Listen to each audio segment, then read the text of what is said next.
먼저 차량을 협찬해주신 고향에 있는 모터원 전시장의 이원중 대리님. 안녕하세요. 벤츠 고양전 시장 이원중 대리입니다. 이번 영상으로 총 3번째 인사드리네요. 이번 영상은 CLS 300D 모델로 이번에 페이스리프트 돼서 출시된 지 한 달 정도 됐습니다. 이 차는 이제 9,370만원대로 이제 시작을 하고요. 4기통 디젤 모델입니다. 이번에는 마일드 하이브리드 엔진이 추가가 되기 때문에 기존 내연기관으로 가는 것보다 훨씬 더 부드러운 승차감을 느끼실 수 있는 모델이고요. 디자인도 당연히 훨씬 더 이쁘게 나왔고요. 자세한 거는 영상 보시면서 보면 되겠지만, 대기기간 같은 경우에는 한 빠르면은 3개월에서 4개월, 이제 색상에 따라 좀 다르겠지만 5개월 정도까지 걸릴 예정입니다. 예를 들어서 지금이나 다음 달에 계약하신다고 해도 뭐 3분기 끝물이나 연말까지도 보셔야 되기 때문에, 또 혹시 모르잖아요. 연말에 조건이 좋아질지. 뭐 현재는 많이 없기는 합니다만, 영상 보시고 혹시 뭐 CLS에 관심 있으신 분들 꼭 연락 부탁드리겠습니다. 앞으로 이제 C300 AMG 라인도 하나 제가 빨리 공수해서 시승 영상 찍게 도와드릴 수 있도록 노력하겠습니다. 감사합니다. 이게 메르세데스 벤츠 구매나 아니면 뭐 상담 원하시는 분들께는 요 연락처 나가니까 요로 문의해 주시기 바라겠습니다. 지금부터 CLS 300D 리뷰를 시작해 보도록 할게요. 자, 먼저 디자인부터 한번 살펴볼게요. 이번에 CLS 지금 3세대죠 3세대가 새롭게 페이스리프트가 됐는데, 뭐 기존의 2세대에서 3세대로 넘어오면서 요 디자인에 대한 좀 호불호가 있었어요. 아무래도 뭐 기존에 굉장히 좀 아름다운 라인이었다가 새롭게 이 패밀리룩으로 변경이 되면서 좀 디자인이 좀 엉성하다, 뭔가 좀 이상하다라는 그런 얘기들이 많았었는데, 이번에 페이스리프트 되면서 거기서 좀 부족했던 부분들을 좀 많이 이렇게 좀 보완한 그런 느낌이에요. 그리고 뭐 실내 디자인뿐만 아니라 뭐 옵션 그리고 파워트레인 이런 부분적인 변화들을 다 이렇게 이루게 됐는데, 먼저 디자인부터 한번 이렇게 살펴볼게요. 전면부 같은 경우는 전면부가 좀 많이 바뀐 포인트 같아요. 일단 범퍼 하단부의 디자인이 좀 많이 변한 그런 모습을 볼 수 있어요. 3세대 CLS 같은 경우는 범퍼 하단 부분이 뭔가 살짝 좀 이상하다, 그래서 이 라이트랑 이 비율이 좀 뭔가 좀 엉성한 느낌, 그러니까 뭐 억지로 끼워 맞춘 느낌, 그런 느낌이 살짝 있었는데, 이번에 페이스리프트 되면서 제 얼굴을 제대로 찾은 듯한 굉장히 이쁜 전면부를 가지고 있어요. 그리고 매트리스 헤드램프가 달려있고, 그리고 그레이 같은 경우는 지금 뭐 CLS 같은 경우는 전부 AMG 팩이 적용이 돼 있어서 그레이 가운데 굉장히 멋있게 이렇게 벤츠 로고가 박혀 있고, 패턴 같은 경우에도 지금 전기차에서 볼 수 있는 요 시옷이라고 해야 되나, 요렇게 된 그런 패턴들이 박혀 있어서 뭔가 좀 더 스포티하고 멋있는 느낌을 많이 볼 수가 있고, 그리고 측면으로 넘어가시면, 측면 같은 경우는 기본 19인치 휠이 적용돼 있어요. 이 윗등급인 450 같은 경우에는 지금 20인치 휠 타이어가 기본 적용돼 있거든요. 제가 봤을 때는 20인치 그 마차 휠 있잖아요. 기본적으로 벤츠에서 많이 사용하는 그 마차 휠보다는 그래도 이게 좀 더 스포티하고 좀 멋있는 그런 느낌을 많이 보여주는 것 같고, 쿠페형 세단답게 이 뒤로 떨어지는 라인이 진짜 이뻐요. 개인적으로 조금만 더 이렇게 포인트를 준다고 하면 이 C필러부터 이 트렁크까지 라인이 뭔가 좀 더 이렇게 곡선으로 이렇게 쫙 자연스럽게 이렇게 떨어지면 조금 더 이쁘지 않을까? 뭐 그 개인적인 욕심일 수 있는데, 자, 그리고 후면부로 넘어가시면, 후면부가 요 CLS가 디자인적으로 좀 까이는 그런 느낌이 없지 않아 있죠? 저도 이 후면부 봤을 때 일단 라이트 모양이 좀 이상하다고 보여져요. 후면부 리어 램프가 다른 부분은 그래도 크게 뭐 이렇게 나쁘다? 뭐 그런 느낌은 전혀 없거든요. 상당히 이쁜 그런 모습을 갖고 있는데, 이 리어 램프가 조금은 무슨 캐릭터 같이 이렇게 좀 너무 각져 있어요. 그렇기 때문에 요 부분을 제외하고 나서는 후면부도 상당히 이쁜 그런 디자인을 갖고 있다. 전체적으로 CLS 자체가 뭐 E 클래스 위에 뭐 한 등급 위기도 하지만, 뭔가 좀 더 굉장히 세련되면서도 그런 스포티한 되게 그런 매력이 있어요. 그래서 이게 뭐 남성뿐만 아니라 여성분들 같은 경우에도 이게 뭐 한눈에 시선을 사로잡을 수밖에 없는 그런 디자인을 가지고 있어서 살짝의 아쉬운 부분도 없지 않아 있어요. 그렇지만 전체적인 디자인은 굉장히 괜찮다, 이쁘다. 자, 그리고 실내로 넘어가 볼게요. 실내 같은 경우는 진짜 메르세데스 벤츠 하면 이 실내 디자인이 가장 이쁜 브랜드인 것 같아요. 뭐 제가 저번에 리뷰했던 이220D 그냥 일단 거의 비슷한 디자인을 갖고 있지만 아무튼 뭐 벤츠 디자인 자체가 다른 독일차 브랜드 그리고 뭐 국산차에 비해서도 훨씬 이쁘다, 저는 그런 생각을 되게 많이 가지고 있거든요. 스티어링 휠 같은 경우는 굉장히 이쁜 이 잠자리 휠이라고 하죠. 이 잠자리 휠이 적용이 돼 있어요. 두께감도 적당하고 이 그립감 자체가 상당히 괜찮거든요. 이 디자인 자체도 진짜 웬만한 요 정도 급의 뭐 경쟁사들 요 정도 급에 들어가는 차량들 중에서 진짜 요 잠자리 핸들이 요게 제일 이쁜 것 같아요. 근데 요게 또 단점이 있는데 이 잠자리 핸들 같은 경우는 이 시트의 색깔마다 좀 다르다고 하거든요. 그래서 만약에 베이지 시트를 선택을 하면 요 잠자리 휠이 아니고 뭐 다른 휠이 적용되는데 저는 요게 잠자리 휠이 훨씬 이쁜 것 같아요. 근데 그러려면 또 이게 시트를 검정색으로 선택을 해야 된다, 그 부분은 조금 이해하기 힘들고, 자, 이 스티어링 휠에 한 가지 아쉬운 점이 있다면 이게 물리 버튼이 없고 이게 터치 방식으로 돼 있어요. 그렇다 보니까 이게 뭐 조종하기가 좀 쉽지 않다, 직관적이지 않다, 그런 느낌이 살짝 들고, 그리고 이렇게 조종하다 보면 오작동이라고 하죠. 잘못 누를 수가 있어요. 그런 점들이 있어서 그거는 좀 아쉽지 않나. 그리고 스티어링의 뒤편으로는 패드 시프트가 달려있고, 그리고 뒤에 보시면 컬럼식의 요 기어 레버가 달려있는데 요거는 뭐 벤츠 차량들 탈 때마다 이게 진짜 편한 것 같아요. 보통은 요 기어 레버가 요 밑에 쪽에 달려있잖아요. 뭐 주차를 한다거나 이렇게 기어 레버를 조정할 때 시선을 뺏길 수밖에 없어요. 뭐 익숙해지면 이게 손이 내려가서 이렇게 하긴 하는데, 근데 뭐 이 컬럼식 기어 레버 같은 경우는 뭐 시선을 앞에 두고 요거 뭐 와이퍼 움직이는 것처럼 이렇게 와이퍼 움직이는 것처럼 위아래로 딸깍딸깍 조정만 하면 되기 때문에 그 부분은 진짜 상당히 편하다고 보여져요.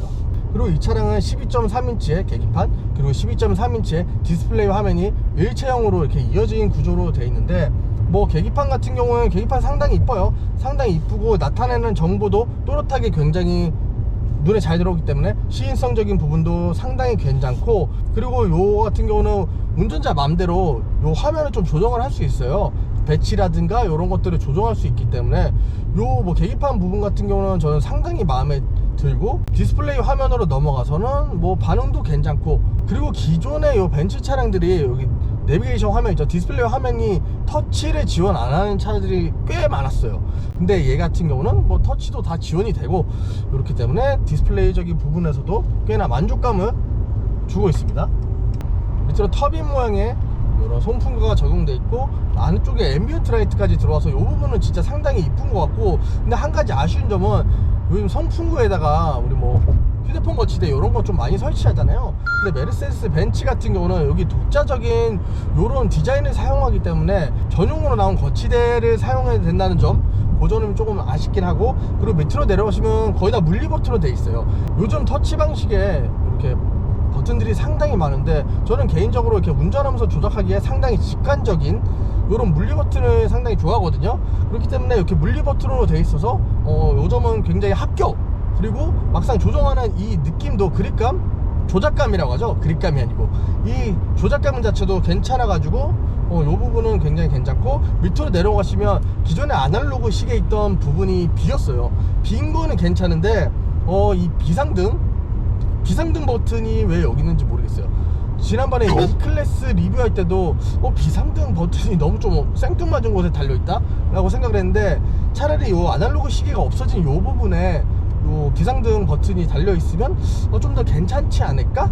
그리고 밑에 컵홀더가 달려있는데 컵홀더랑 안쪽에 또 스마트폰을 이렇게 충전할 수 있는 공간이 있어요. 하지만 이게 단점이 제가 타고 있는 5 시리즈도 마찬가지인데, 여기 만약에 음료수라든가 뭐 방향제 그리고 뭐 여러가지 가습기를 꽂기도 하고 뭐 여러가지들 꼽아 놓잖아요.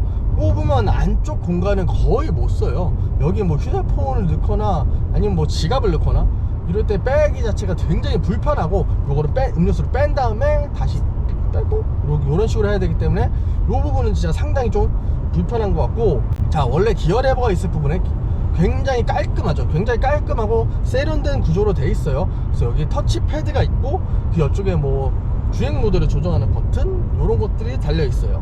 그리고 오른쪽 편에 보시면 여기 좀 비어 있죠. 이거는 뭐 이 300D 차량 같은 경우는 에어 서스펜션이 안 달려 있어요. 일반 서스펜션이 달려 있고 거기다가 어라운드 뷰가 없어요. 그래서 차량 가격이 지금 이 차량이 9,300만원 정도 되거든요. 9,000만원이 넘는데 어라운드 뷰 정도는 좀 그냥 넣어줬으면 좋지 않을까? 그 부분은 진짜 많이 아쉬워요. 자, 그리고 시트로 넘어가시면 나파 가죽 시트가 적용되어 있는데 착자감도 상당히 편해요. 이 정도면 뭐 장거리 이동하거나 이럴 때 뭐 전혀 지장 없는 그런 시트고, 일단 그리고 몸을 잡아주는 능력도 상당히 괜찮거든요.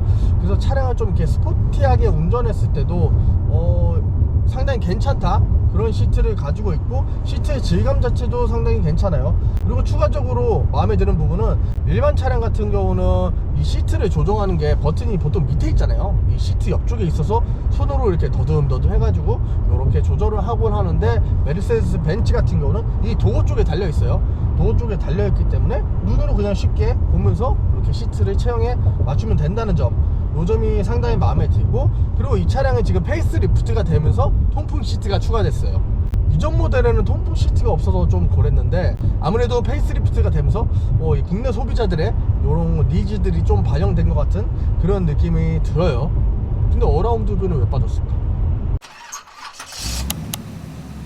자, 그리고 부메스터 오디오가 달려있고, 부메스터 오디오 같은 경우는 음질이 상당히 괜찮죠. 상당히 괜찮은데, 제가 뭐 항상 리뷰 때마다 말씀드리는 게, 제가 막귀라서 막 그렇게 차이를 막 심하다, 정말 좋다, 이건 좀 모자란다, 이 뭐 오디오 측면에서는 리뷰를 제대로 할 수 없는 점, 그 점은 좀 사과드릴게요.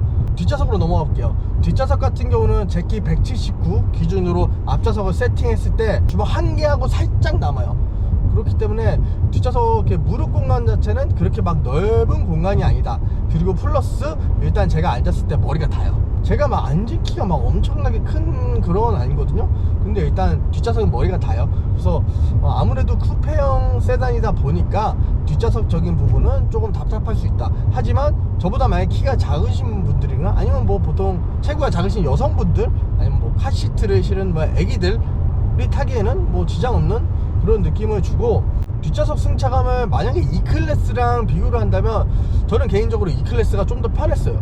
이 물론 두 차량 다 제가 타가지고 뭐 주행을 한 건 아니에요. 뒷좌석에 타고 이동을 한 건 아닌데, 그냥 계속 이렇게 앉아보고 느껴봤을 때 그래도 뒷좌석만큼은 얘보다는 E클래스가 좀 더 편하지 않나. 뒷좌석에는 열선이 적용돼 있고, 그리고 보시면 송풍구만 달려 있어요. 이게 뭐 따로 뭐 에어컨을 조작하거나 이런 옵션까지는 들어가 있지 않고, 송풍구만 이렇게 딱. 마지막으로 트렁크로 넘어가시면, 일반적인 쿠페형 세단들이 트렁크 공간에 손해를 좀 많이 보는 그런 경향이 없지 않아 있어요.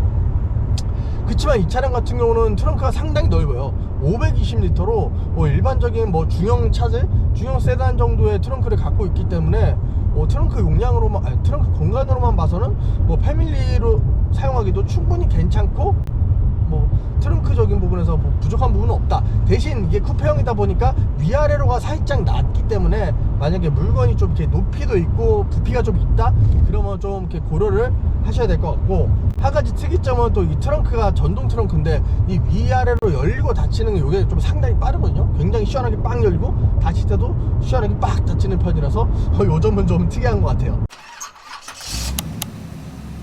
자, 그리고 이제 주행으로 넘어가 볼 텐데, 이 차량은 2리터 디젤 엔진, 그리고 벤츠의 9단 자동 미션이 조합되어 있어서 265마력 그리고 56 정도의 토크를 가지고 있죠. 거기다 추가로 이 차량 같은 경우는 48V 마일드 하이브리드가 적용이 돼 있어요. 뭐 디젤에 마일드 하이브리드가 적용된 차량들이 그렇게 많지 않은데, 뭐 벤츠 같은 경우는 상당히 디젤에도 적극적으로 마일드 하이브리드 적용하는 것 같아요.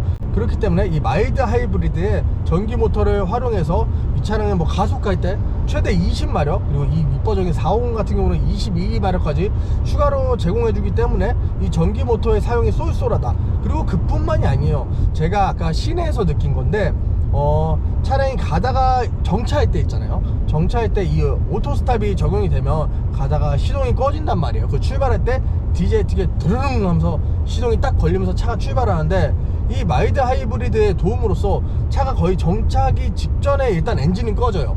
꺼지고 이 모터만으로 차가 작동이 되는 거죠. 그래서 차가 싹 정차하고, 만약에 신호등이 바뀌어서 다시 출발할 때도 기존에 뭐 부르릉 하면서 이렇게 이질감 있게 출발하는 게 아니고, 이 전기 모터가 처음에 출발을 도와줘가지고 싹 가면서 자연스럽게 엔진이, 디젤 엔진이 살아나서 이렇게 구동이 되기 때문에, 그 점은 진짜 상당히 괜찮은 것 같아요.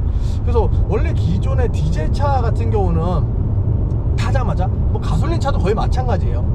오토스탑 보통 바로 타자마자 꺼버리거든요. 근데 이 차량은 뭐 끄지 않아도 될 정도로 이 마일드 하이브리드 시스템, 발음이 굉장히 안 되네요. 마일드 하이브리드 시스템, 여기에 도움이 상당히 된다고 보여지네요. 그리고 제가 시내 구간을 지금 빠져나와서 지금 자유로를 이렇게 쭉 달리고 있는데, 일단 크루징 하는데 승차감이 상당히 부드러워요. 굉장히 컴포트한 지금 세팅이 돼 있거든요. 제가 저번에 탄 이 220D만큼은 아니지만 그 차량 같은 경우는 에어 서스펜션이 들어간 차량이라서 그 차량만큼은 아니지만 그래도 이 정도면 승차감이 진짜 부드럽고 좋다, 누구라도 느낄 수 있을 만큼 그런 진짜 편안한 그런 승차감을 가지고 있어요. 그리고 이 조향 감각 같은 경우도 지금 현재로서는 이렇게 크게 이질감은 있지 않으나 그래도 조향감도 상당히 부드러워요. 살짝의 유격이 있고 완전히 칼 같은 조향, 그런 느낌은 살짝 없기 때문에 굉장히 스포티한 이런 생김새와 달리 그래도 되게 부드럽게 만들어진 차량이다.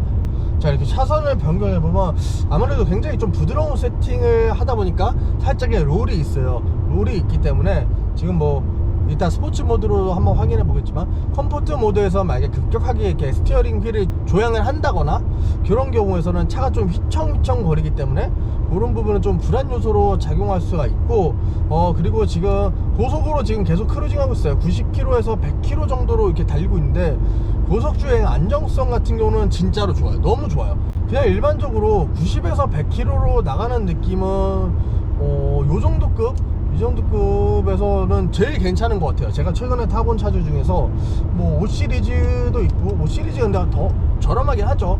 이 차량의 직접적인 비교 상대는 A7이긴 한데 아직 그 차량을 시승할 수 있는 기회가 없어서 아우디 딜러분들 연락 좀 주시기 바랍니다.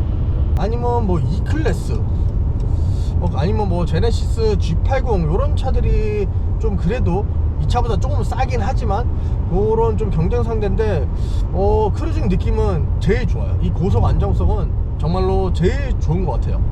그리고 가장 최근 저번 주에 탔던 만약에 8 시리즈랑 비교를 하면 가격 차이가 좀 있죠. 가격 차이가 좀 있기 때문에 이거 비교를 한다는 것 자체가 이상한데, 그냥 일반적인 이 크루징 느낌만 놓고 봐서는 얘가 더 부드럽고 더 편해요. 그 차량 같은 경우는 좀 편한 와중에라도 좀 단단하고 좀 스포티한 그런 주행 질감을 많이 갖고 있는데, 이 CLS 같은 경우는 진짜로 상당히 편한, 이게 에어 서스펜션이 적용되어 있지 않더라도 기본적으로 상당히 편한 부드러운 그런 승차감을 갖고 있고, 110km 달려도 굉장히 풍절음도 조용하고, 제가 지금 위에 썬루프까지 열렸거든요. 풍절음도 상당히 조용하고 노면 소음도 상당히 적어요. 그리고 무엇보다도 이 엔진의 질감인데, 메르세데스 벤츠 만약에 4기통 엔진을 산다 그럼 저는 무조건 디젤 엔진을 추천드리고 싶어요. 일단 디젤 엔진이 좀 더 파워풀하기도 하고, 가솔린을 선택하는 이유가 보통 좀 정숙성이잖아요. 메르세데스 벤츠의 4기통 같은 경우는 디젤도 상당히 조용한 뿐더러 가솔린이 상대적으로 시끄러워요. 그렇기 때문에 디젤가의 주행에서는 가만히 서가지고 밖에 내려서 이 차량의 엔진 소리를 들으면 당연히 디젤 엔진을 딸딸딸딸 거리는 그 특유의 소리가 나죠. 하지만 주행할 때는 진짜로 저는 디젤 엔진이 훨씬 낫다고 보거든요. 이 소리 정숙성도 거의 크게 차이가 없고, 일단 디젤 특유의 일단 높은 토크가 있잖아요. 토크가 있기 때문에 저는 벤츠의 4기통 같은 경우는 그래도 디젤 엔진을 사는 게 좀 더 좋지 않나? 그리고 무엇보다 이 마일드 하이브리드 시스템이 들어간 것 때문인지는 자세히는 모르겠지만 되게 마음에 드는 게, 일반적인 메르세데스 벤츠 그리고 이 9단 자동 미션의 조합은 살짝은 굼뜨죠. 좋게 얘기하면 좀 굉장히 좀 부드럽게 나가죠. 받는 대로 즉각적으로 이렇게 막 출력이 쏟아져 나오는 게 아니고 좀 이렇게 부드럽게 가속이 되는데, 저는 그 점이 살짝은 답답했거든요.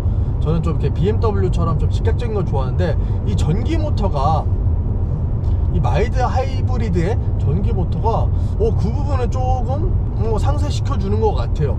그렇기 때문에 이 미션의 만약에 체결이 BMW가 사용하는 ZF보다 살짝은 느리다고 하더라도 이렇게 치고 나갈 때 일단은 전기 모터가 서포트를 해주면서 본격적으로 이 토크가 쏟아지는 거를 좀 지원해 주기 때문에 요 가속적인 부분에서도 그 부분이 지금 상당히 좀 마음에 들어요. 자, 이번에는 이 차량 스포츠 모드로 놓고 한번 주행 느낌을 한번 볼게요. 뭐 엔진, 스티어링 뭐 이런 것도 지금 다 스포츠 지금 모드로 바꿔놨거든요. 일단 뭐 엔진 같은 경우는 기본 1800 요 정도 RPM을 지금 계속 유지하면서 이렇게 기본적으로 달리네요. 그래서 엔진의 이 반응성 같은 경우는 좀 더 즉각적이 됐고, 스티어링 휠 같은 경우도 지금 질감이 좀 상당히 좀 뻑뻑한 그런 느낌을 갔어요. 만약에 이렇게 변경을 사 이렇게 들어가면 다시 이렇게 반대쪽으로 차선 변경을 살짝 이렇게 들어가면 차량이 기본적으로 롤은 있어요. 이 세팅 자체가 좀 아까 제가 말씀드렸다시피 스포츠 모드로 바꾼다고 해도 왜 좀 부드러운 세팅을 좀 많이 지향하는 차다 보니까 이렇게 롤이 살짝 있고, 지금 이런 도로가 아니고 와인딩 코스에서 타면 살짝은 좀 불안감을 줄 수 있다. 고속 안정성은 상당히 마음에 드나 급격한 뭐 코너라든가 이런 쇼코너들이 많은 곳에 들어가면 좀 상당히 불안한 그런 느낌을 줄 수 있고, 지난주에 제가 여기서 8 시리즈 디젤을 탔었는데 지금 속도가 그래도 좀 빠른 편이긴 하나 그 차에 비해 지금 한 80km 정도의 속도를 달리고 있거든요. 근데 차량이 좀 이렇게 무서운 느낌이 살짝 들어서 이 차를 가지고 초고속으로 이렇게 달리겠다 그러기에는 살짝 좀 모자란 느낌이 있는 것 같고, 자, 지금 차량이 아예 없는 그런 도로기 때문에 브레이크 테스트 한번 해볼 텐데 지금 속도가 한 90km거든요. 그래서 자, 여기서 브레이크